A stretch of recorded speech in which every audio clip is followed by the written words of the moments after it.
পেজডালত সৰ্বপ্ৰথমে মই সৃষ্টিকৰ্তা ঈশ্বৰক কোটি কোটি ধন্যবাদ জনাইছোঁ আৰু আমাৰ মহান শ্ৰদ্ধাৰ গুৰুজনাক মই শতকোটিবাৰ প্ৰণাম জনাইছোঁ। মই দুলীয়াজান মণ্ডলীৰ পৰা কৈছোঁ।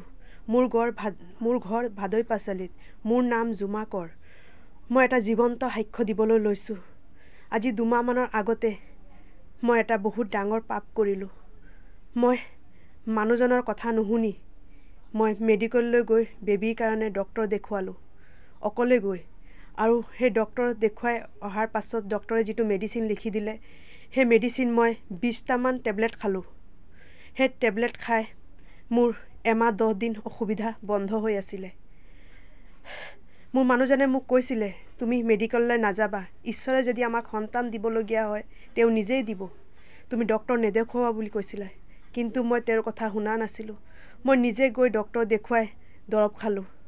সেই দৰৱ খোৱাৰ পাছত মোৰ পেটৰ বিষ হ'বলৈ ধৰিলে আৰু অসুবিধাটো বন্ধ হৈ গ'ল। তাৰ পাছত পেটৰ বিষ অতিমাত্ৰা বাঢ়িবলৈ ধৰিলে। সেই পেটৰ বিষ সহ্য নকৰি মই ডক্তৰৰ ওচৰলৈ গ'লোঁ। গৈ পিনে ডক্তৰক মই দেখুৱালোঁ। ডক্তৰে আল্ট্ৰাচাউণ্ড এখন কৰিলে। আল্ট্ৰাচাউণ্ডৰ ৰিপৰ্টত মোৰ গৰ্ভাশয়ত চিষ্ট হৈছে বুলি ক'লে আৰু সেইটো কাৰণে মোৰ অসুবিধাটো বন্ধ হৈ আছিলে। তাৰ পাছত মই ডক্তৰে মেডিচিন লিখি দিলে, কিন্তু মই সেই মেডিচিন খোৱা নাছিলোঁ।